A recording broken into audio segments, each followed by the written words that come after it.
Hello, everyone. We'll see if I'll make it through this without crying this time. Okay, so yes, I am Tiffany. I was here last year and got to talk about my story and how I grew up and how I have the big jazz hands. I will do this whole time. I'm sorry. It's a habit. I can't help it. But it's really amazing. Like, I love when people say that I love telling stories, because I do. I talk a lot, but I think stories are so vital and so important. And the story that I'm going to tell you tonight was not the story I was planning on. Yesterday, about 4 o'clock in the afternoon, I was going through what I was going to say today, and I felt like God goes, "Oh, that's cute, but that's not going to happen. No, I want you to talk about the other thing." And I'm like, no, not doing it. But I'm doing it, because we all know he will take us kicking and screaming, and I'd rather not do that, so I'm just going to be obedient and talk to you guys.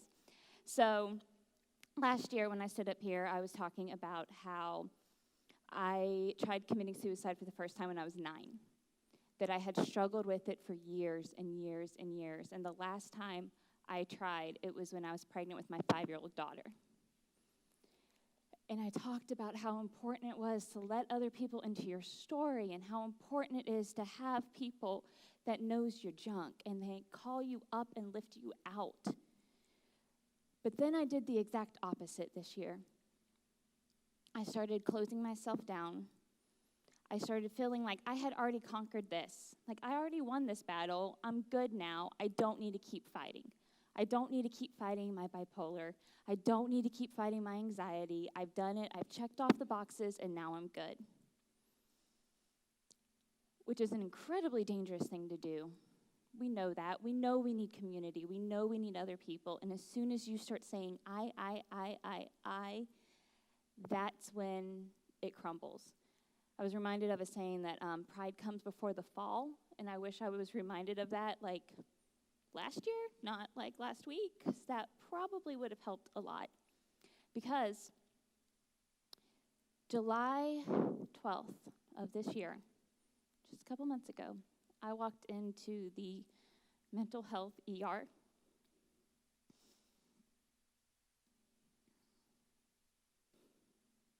Because I hadn't slept in 5 days. I hadn't felt anything in weeks.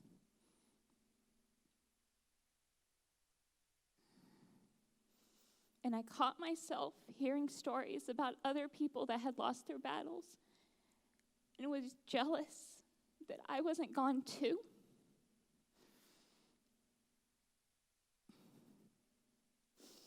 I'm not going to make this through without crying, guys. But I was, and it was the hardest thing that I had ever had to do, because I was good and I had been good, and I felt like a failure. I felt like a failure. I felt like I had all this opportunity and I had done all of this work, and now all I'm doing is sitting here wondering what my husband's next wife would be like, and if she would love my kids as much as I do. So I'd spent a couple weeks on my couch. Sorry, guys, we're just going to sop that up a little. Not feeling anything, not being able to remember what it felt like to be happy, not remembering what it felt like to be sad, having my daughter curled up beside me and not feeling joy, not feeling anger, not feeling hurt, not feeling anything, but total and utter darkness. Somehow, God, I ended up actually going to Charleston for a girls' weekend, which I know sounds really, really random, but I had already had it planned, and I was bound and determined to show up, because I had gotten really good at putting on a brave face, shoving it all down, and people-pleasing until I was blue in the face. But what I didn't realize is that my people-pleasing, it wasn't a mask of having a brave face. All it was a way to create walls. to be okay while not being okay at all, to not let people into my story and not let people be present in what I was going through. Luckily, my friend in Charleston can see straight through that, so that was fun. So I go down to visit her for the weekend, and she wants us to go to church. And I said no, which is really not me. But I had just spent 3 months during this period having a panic attack every time I stepped into church. It's like everything was trying so hard to keep me from Christ, and so hard to keep me from community, and so hard to keep me from reaching out. I finally say yes, and I get to service. And there's this amazing thing going on in our church in Charleston. They have this fire that is in them right now where people are getting prayed over, and God is doing amazing, miraculous things. And my friend says, "You want to get prayed over?" And I'm like, "No, I'm good." I'm seriously good. A little later in the service, she's like, "So you want to get prayed over?" I'm like, "Nah. No, I'm good." See, because I grew up a Christian TV kid. So I grew up seeing people smacked in the forehead, praise Jesus, and then getting a paycheck later. So it was a very confusing childhood. So I'm like, "No, I don't want to play this game. Like, I don't want to play this game." So at the end of service, she's still giving me side eye, and I'm like, "I said no." But I saw my friends on stage, people that I've known for a decade, people that I have. One of them was in high school ministry when I volunteered in high school ministry. I've known these people forever. And I walk up to say hi because they saw me and I couldn't, duck out, but it's okay. So I walk up to say hi. And one of them looks at me and he's like, "How you doing?" And I lost it. I was like, "I am not doing good." I'm like, "I have panic attacks every time I go to church. I haven't slept in days. I am walking into the mental health ER next week, and I don't know how or why I am back here. I don't know where God went. I don't know where my peace went. I don't know why this is where I'm at again." And he looked at me, and he goes, "Sit." And I was like, "Yes, I'll sit." Okay. So I sat down, and he went, and he gathered an army. And they circled around me. Some of them I didn't know. But by the end of it, and all the snot and tears, we were really close. So they gather an army around me, and I'm just standing there. And I close my eyes. And then there's all these hands on me in appropriate places. But all of these hands, just all these hands. And they start praying. And they start saying things that had been in the deep, dark parts of my mind that I had never told anyone. They start praying things that people had told me years ago that there was no way they knew them. I'm like, "We were close, but we were not close enough for me to tell you that story." And then the same guy that told me to sit, he says this. He goes, "God, I come against the false belief that medication and your holiness cannot coexist. I come against that bondage that tells you you have to choose between one or another." I had no idea that that was a thought that was rattling in my head, but as soon as he spoke those words, it felt like every pressure came off my chest. I crumbled. I was being held up by other people. It was the most freeing experience of my life. And I've done a lot of the work. I've done a lot of the prayer. I've done a lot of the fighting. I have done the therapy. I have done the medications. I have done all the things. But in that moment, that root was dug out for the first time, and it was the most awe-inspiring moment of my life. So after that, I still came home. I went to the doctors. I got medicated. Thank God, I have finally gotten to that point. But that, I think, and I'm not going to speak for everybody. That is a dangerous thing to speak for everybody. But I know for me, that struggle of believing that either God is going to heal me or I am going to be medicated is a dangerous, dangerous lie I think so many of us buy into. I bought into it for years. I was unmedicated and not going to therapy and not doing the things that I needed to do for 5 years, and I wonder why I crumbled. And I wondered how I crumbled. Could you imagine being diabetic and not taking care of yourself for 5 years and then being shocked when you're not doing good? Why is it okay for people that have mental health issues or people that have addiction, people that have all these things, to think that they can put it on the shelf and still be okay later? I truly believe that we are, as a body of Christ, are under attack in such a huge way, and it's such a simple thing. It's the simple thing of realizing God can do and heal in any way he wants to. And who are we to say that the only way he is going to do that is over prayer? Who are we to say that the only thing that is going to work is a miraculous, your bushes are on fire in front of your house kind of moment? God can do that. I don't want him to do it to my bushes, please. But he can do that. So why? Why do we believe it's one or the other? I will be completely honest. Going on medication was the hardest thing for me to do. It was hard for me to tell other people. It was hard for me to even talk to my husband about it. He honestly got so frustrated with me, he threatened to call Kim himself. And that's where we were at. And I was like, yes, sir, whatever, I will go. No, we're not. No.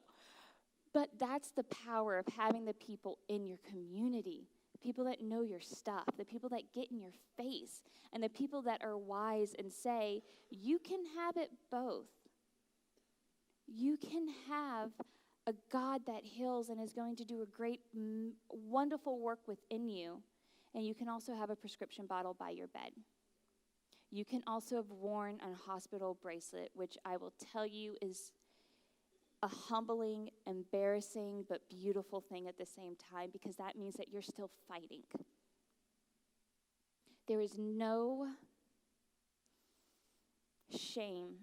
There is no guilt. There is no condemnation when you are walking through the path that God has given you to walk, because he's there. He has conquered, and we are fighting. That was the biggest problem I suffered, was that I believed that I was the conqueror. I had it figured out. I was good. I didn't need the help. I didn't need the medication. I didn't need the therapy. I had conquered. But that pride is a lie that is used so many times against us.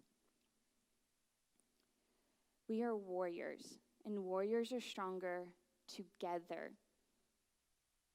Warriors are stronger when you come together for a common goal, and that common goal is love. That common goal is Christ. That common goal is being in a community and accepted and cherished. There's this quote that I read, and I'm going to read it to you. It's from Ann Voskamp. Who loves Ann Voskamp? And she posted this on World Suicide Prevention Day, which was last week, I believe. And she says, there's no stigma in saying you're sick, because there's a wounded healer who uses nails to buy freedom, crosses to resurrect hope, and medicine to make miracles. Don't treat those who hurt with hurting insides any less than.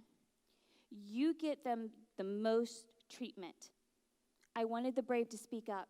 Shame is a bully, and grace is a shield. You are safe here. To write it on the walls and write across wounds, no shame, no fear, no hiding, always here. If we only knew what fire every person is facing, There isn't one person we wouldn't help fight their fire with a heat of greater love.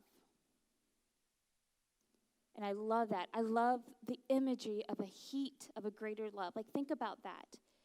There is a greater love than any of us can ever experience or be a part or know until we are in the presence of God. I always remind my husband, and my husband likes to remind me, whenever we get worried about our kids, God loves them more than I can ever do that. More love than I could ever give them. But I think we forget that he loves us with that too.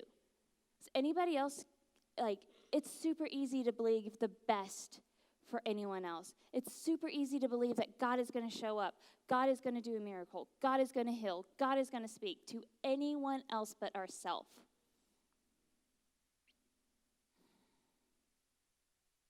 I wonder if it's because of fear.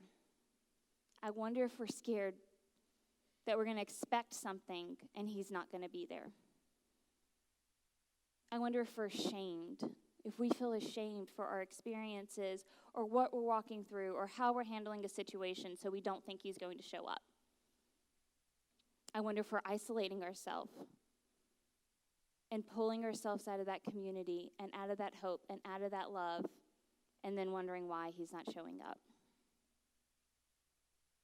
My hope, my prayer, is that we come to a point where we are sick and tired of watching people lose their battle. That we become sick and tired of sharing memes that says, check on your strong friends. Can I tell you, that drives me crazy, y'all. Check on all your friends. Be the person that you want another person to be for you. We cannot fight this battle on our own. We can only fight it with Christ. We can only fight it with community. And we can fight it with a little pill that I take every night by my bed while I'm doing my quiet time listening to worship music. And it is all okay. It doesn't negate the power of my faith. And God does not look at me any different or any less because I take my medication every night. I am incredibly thankful now to be on this side of July. I am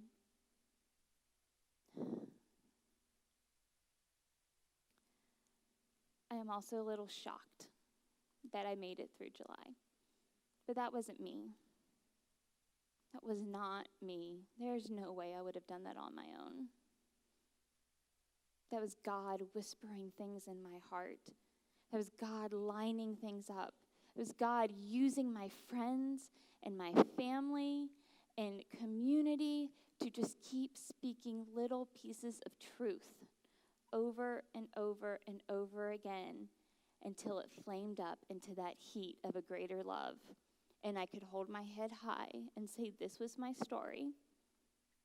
I'm going to keep walking through it. It doesn't mean that it's going to be pretty and rainbows from here on out. But I know that I will make it through it because I'm a warrior, and so are you. Thank you.